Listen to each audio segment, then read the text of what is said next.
Aí, aqui é a Daniele. O último vídeo que eu gravei, o microfone não funcionou. Agora eu testei, eu espero que ele funcione. Hoje eu vim aqui na maior gambiarra, o meu celular tá com a lanterna ligada. Não sei se a câmera tá enquadrada e assim, eu acho que isso não deveria importar tanto, né? Talvez o que eu tenho pra falar é o mais importante, ou deveria ser. Mas enfim. Não que eu tenho pra falar uma grande coisa, mas eu queria muito compartilhar com vocês algumas percepções, algumas coisas que aconteceram, algumas coisas que eu pensei, que eu refleti, dando aula de português para franceses. É, eu já tive 5 alunos franceses, quatro alunos franceses, eu já tive contato com outros franceses que aprendem português ou que gostam do Brasil, etc, etc. E é muito curioso a relação deles com a leitura e com o Brasil. Enfim, eu vou ir falando e aí vocês vão entender melhor. Mas o que eu queria destacar, né, é que é óbvio que eu não conheço todos os franceses do mundo. E se um francês conversar com 5 brasileiros, ele também não vai ter toda a percepção do Brasil. Mas eu acho que ao decorrer do vídeo vai ficar claro algumas impressões que eu tenho. Apesar de que eu não me preparei para esse vídeo, eu só tava dando aula de português e eu pensei, cara, eu quero gravar um vídeo sobre isso, eu tava com muita saudade. Mas enfim, é, a aula anterior, a aula principal que levou todo um debate, é uma aula sobre estereótipos. Vou tentar colocar aqui, né, algumas fotos e tal que eu levei e eu perguntava para eles, o que que você acha? Você acha que esse estereótipo é verdade ou não? E aí, na parte dos estereótipos franceses, o último é: francês é cult e lê muito. A França valoriza muito a educação e a filosofia e possui figuras como Sartre e Simone de Beauvoir, que são ícones que reforçam essa imagem. Não teve um aluno meu que discordou disso. Eles falaram que sim, a educação é muito valorizada, que eles se consideram cult, que eles leem muito, que eles gostam de ler. E uma coisa que eu reparei é que eles gostam de ler variado. Porque aqui no Brasil, se a gente perguntar para homens o que eles gostam de ler, vai ser Primo Rico e Dostoiévski. Acabou. Me pareceu que eles são muito mais amplos na leitura. E, assim, eles não discordaram em nenhum momento dessa frase. Cada um levantou uma questão ou outra ali. Ai, porque as escolas são mais ou menos, não, porque aqui as pessoas fazem faculdade, as pessoas gostam de conversar, debater sobre isso. Ai, os meus amigos também são cult, eu gosto de ir no cinema, eu gosto de ir no teatro. E isso é um choque muito grande pra mim, muito, muito, muito grande, porque eu vim de uma cidade que tem um cinema, que é cinema de shopping, é, não tem teatro. Eu só fui saber quem é Simone de Beauvoir e Sartre no ensino médio. Eu só fui ler clássicos no ensino médio e agora, depois da universidade. Enfim, essa aí foi a aula de português. Na próxima aula de português, é, que é a aula 3, cadê? Momento. Que 3 é sobre conjunções. E aí eu mostro umas conjunções e tal, só que eu trago Carlos Drummond de Andrade. E é muito curioso que, assim, os franceses, eles não são fluentes. E eu estou passando Carlos Drummond de Andrade para eles lerem. Eu estou passando Cecília Meirelles. Eu coloco Milton Nascimento. Eu já estou deixando os franceses com. Enfim, e aí o primeiro texto é: a crônica é um texto curto que narra fatos do cotidiano de forma leve, reflexiva ou bem-humorada. Mistura observações da realidade com a sensibilidade do autor, abordando temas simples do dia a dia. As relações humanas ou acontecimentos atuais com uma linguagem acessível e pessoal. Essa foi a introdução. Carlos Drummond de Andrade, 1902-1987, foi um dos maiores escritores brasileiros, conhecido principalmente por sua poesia, mas também por suas crônicas. Nascido em Minas Gerais, trabalhou como jornalista e servidor público e suas obras exploram o ser humano, o tempo, o amor e as transformações da vida moderna, sempre com ironia e sensibilidade. E aí eu pergunto para eles se eles sabem o que é uma crônica, se eles têm costume de ler crônica, papapá. E eu trouxe uma crônica do Carlos Drummond de Andrade, que na hora eu escolhi ali sem pensar muito, mas conforme eu fui passando, né, nas aulas, um aluno, depois o outro aluno, depois o outro aluno, eu fui pegando um gosto e eu fui interpretando e pensando mil coisas sobre essa crônica. O nome da crônica é Como Comecei a Escrever, do Carlos Drummond de Andrade, e essa crônica, ela faz parte de uma coletânea que se chama Para Gostar de Ler, que é uma coleção para gostar de ler, para se formar leitores. Segura isso, já pega isso. Eu lembro de ver esses livros na escola. Eu lembro de já ter tido um livrinho dessa coleção para gostar de ler, que são contos, crônicas, são textos curtos. Segura aí, beleza. Tem também um muito bom do Fernando Sabino, Mineiro, Minas Gerais. Um beijo, eu te amo. Mas vou só focar nesse aqui do Carlos Drummond. Eu fiz pequenas alterações, tirei uma palavra aqui, tirei uma frase, porque, de novo, né? É uma aula de português para estrangeiros que não são fluentes. Acho que tá tudo bem, né? Então vou começar lá. Aí, por volta de 1910, não havia rádio nem televisão. E o cinema chegava ao interior do Brasil uma vez por semana aos domingos. Então, eram pessoas que, né, não tinham TV, não tinha nada cultural, mas também para se distrair. E tinha um cinema uma vez por semana. As notícias do mundo vinham pelo jornal 3 dias depois de publicadas no Rio de Janeiro. Se chovia a potes, né? Chovia muito, demasiado. A mala do correio aparecia encipada uns 7 dias mais tarde. Ou seja, a notícia já chegava atrasada. Se chovesse, ia se atrasar mais ainda, né? Não dava para ler o papel transformado em mingau. E é curioso pensar nisso, né? Que o papel e as notícias foram transformadas em mingau, porque hoje a gente fala muito de fake news e tá rolando aí um comparativo de leitura fast food. Tô aqui editando e eu acho que eu dei uma viajada na batata, viajada na maionese aqui.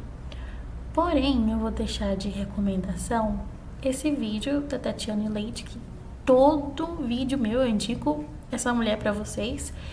E também esse artigo sobre literatura fast food. Recomendo muito vocês assistirem, talvez. Assistirem, lerem, talvez vai dar pra entender o que eu quis dizer com mingau, mas acho que eu dei uma viajada aí, desculpa. Aquela amiga que é viciada em achar significado em tudo. E eu fiquei pensando nisso. Transformado em mingau. Mas mingau, literalmente, aqui, né, por causa do papel.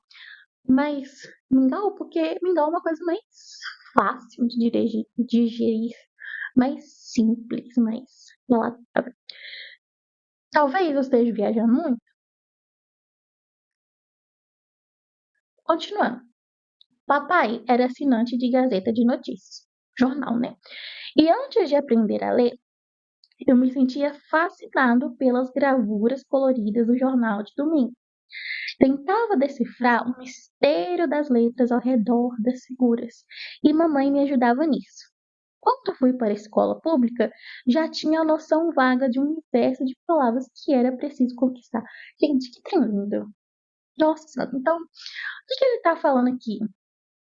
Ele não sabia ler, mas ele tinha um tato com o texto, sabe? Ele via isso, essas letras, e eu não sei se é no livro da Mariana Salomão Carrara que ela fala, uma vez que a gente aprende a ler, não tem mais volta. Também lembrei disso.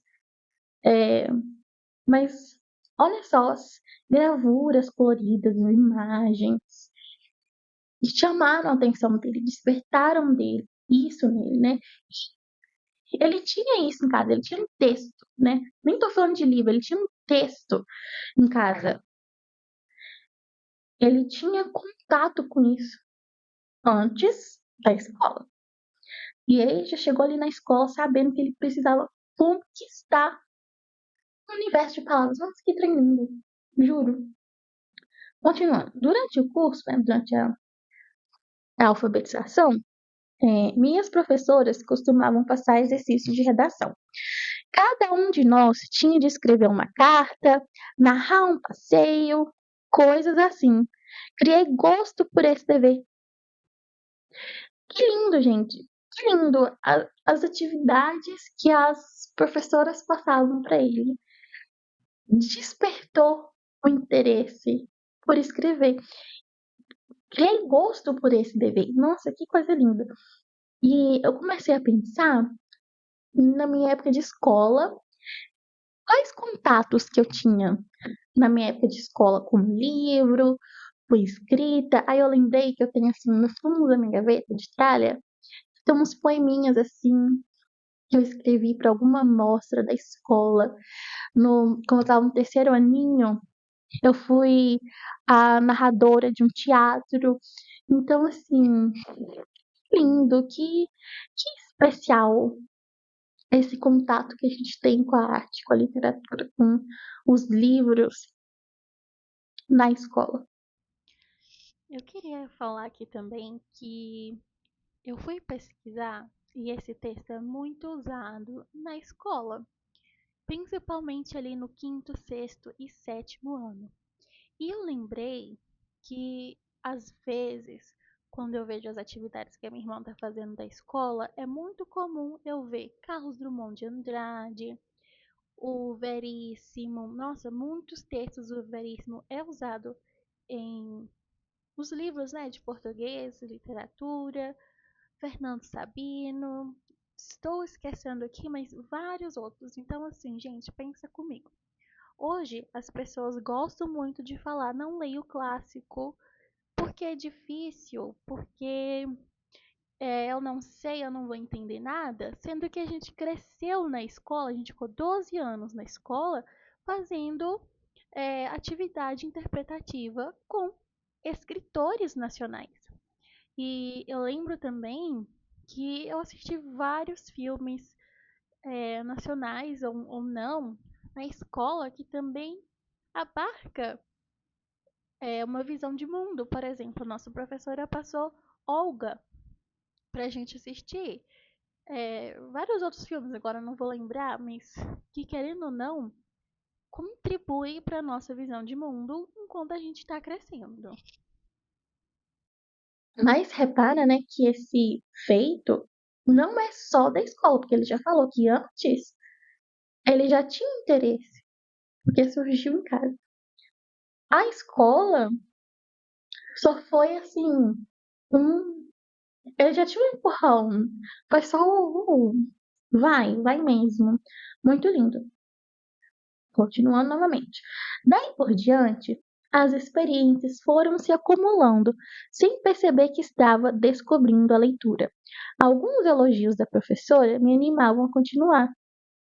Lindo, lembrei da Maria Carmen de novo, do livro da Mariana Salomão Carrara. Ninguém falava em conto ou poesia, mas a semente dessas coisas estava germinando. Olha aqui, que é perfeito. Ele não sabia que o que ele estava fazendo, que o que ele estava produzindo era literatura, era um conto, era uma poesia, era uma novela. Mas ele sabia que ele estava criando algo, que ele estava fazendo algo, e essa professora animou ele. Tipo, imagina se a professora não tivesse animado ele. E aí o Carlos tivesse parado de escrever. Já imaginou nossa literatura sem Carlos Drummond de Andrade? Que loucura, meu Deus do céu. Continuando. Meu irmão, estudante na capital, mandava-me revistas e livros, e me habituei a viver entre eles. Já rapaz, tive sorte de conhecer outros rapazes que também gostavam de ler e escrever. Cara, eu acho que eu já perdi todos os pensamentos que eu tinha pra falar, principalmente quando eu estava dando aula, né? Mas assim, ele vivia entre os livros, porque ele vivia entre revistas que o irmão dava, o jornal que o pai comprava, sei lá, o folhetim da escola, e aí na escola ele era incentivado a escrever carta, poesia, romance, narrar um fato. De novo, amplo, muitas coisas, muitas opções, diversidade. Isso é incrível. E aí ele fala que ele teve a sorte de conhecer outras pessoas que também gostavam de ler e escrever. E eu acho que isso é uma coisa muito legal que a internet fez pela gente, porque eu lembro assim, quando eu era adolescente, era muito difícil achar pessoas que tivessem o mesmo gosto que eu. Mas não só de livros, de música, de moda, de tudo. E aí a internet me aproximou de pessoas assim. Isso pode deixar a gente trancado numa bolha? Pode. Porém, acho que aí é outro papo, né? É muito lindo, muito legal isso. E também a maioria dos YouTubers, Booktubers, Bookstagram começou aí, né? De uma forma de você encontrar pessoas que gostam da mesma coisa que você e coisas assim, tá? É. Aí ele fala, né, que fez os amigos, então começou uma fase muito boa de troca de experiências. Na mesa do café, eu tirava do bolso o que escrevi e meus colegas criticavam. Eles também faziam o mesmo, tudo com naturalidade e franqueza. Aprendi muito com os amigos e tenho pena dos jovens de hoje que não desfrutam desse tipo de amizade crítica. É, eu não lembro se a crônica terminou exatamente aqui, mas foi esse trecho que eu escolhi para os meus alunos. E eu já dei uma introdução, um panorama geral, já fui, né, explicando, falando texto, mas é muito curioso como esse amor pela literatura, pelas palavras, pela leitura, ela foi multifatorial. E os meus alunos franceses começaram a falar que, ai, porque na França é muito comum as pessoas leem no metrô, leem no café. Os meus pais liam quando eu era criança, eu via eles lendo, e aí também comecei a ler. A França também é muito famosa por quadrinhos, graphic novels, filme, arte no geral, né? E eu imagino que para os franceses pode ser que a vida deles foram um pouco parecida com o do Carlos, né? Então eles tinham ali os pais que liam, foram para uma escola que incentivou a ler, amigos que eles foram conhecendo que também gostavam disso, serem pessoas curiosas, terem acesso a tal, porque na França tem muita biblioteca, livraria, que o Brasil não tem, né? Ai, eu acho que eu já esqueci tudo que eu queria falar, mas eu só fiquei pensando no choque que eu tive de franceses lerem 17 ou 21 livros por ano e os brasileiros leem mal 5. E eu acho que esse número até baixou, né? E eu vou terminar o ano talvez com 40, 50 livros lidos. E ontem eu fiz uma viagem de trem e tinham várias pessoas com livrinhos no trem. E eu fiquei pensando na discussão recente, idiota da internet, desse negócio de performance. Eu não entendo isso. É um assunto que eu não entendo. Eu, tipo, na minha cabeça não faz sentido. Performance. Mas repara que o Carlos falou de ver as pessoas lendo, ter livros à disposição, e os franceses também falaram isso. E é isso, sabe? Eu tô aqui, eu tô aqui com esse livrinho que é o parecendo que é o que eu mais vejo. Mas é isso, gente. Carreguem livros por aí. Incentivem bibliotecas. Vão a bibliotecas. É, eu sou uma leitora muito fascinada por biblioteca. Minha adolescência foi dentro de uma biblioteca da escola. E a biblioteca municipal da minha cidade, que é enorme, tinha muitos livros legais. Eu já completei acho que 2, 3 fichas da biblioteca e às vezes a gente não tem dinheiro para comprar.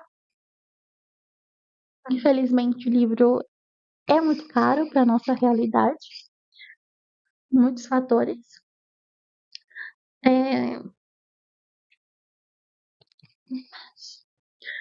não sei como terminar. Vou encerrar aqui.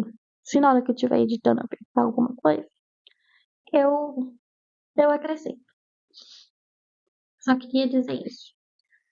Leiam livros, postem livros, conversem com as pessoas sobre livros, leiam diversidade, então não leia só romance, só clássicos, só ficção científica, só quadrinhos. Leia de tudo um pouco, converse com as pessoas, incentive as pessoas, empreste livros, empreste livros. Rabisque seus livros, deixa de bobeira, sabe? É só um objeto. Tem muita coisa dentro legal, mas é um objeto. Empreste livros, divulgue a biblioteca da sua cidade, divulgue bibliotecas online, porque tem várias. É, é isso, chame seus amigos para fazer um clube de leitura com você, participe de clube de leitura. Vamos aprender com Carlos, vamos ler Carlos, vamos compartilhar Carlos. É isso. Um beijo, até a próxima.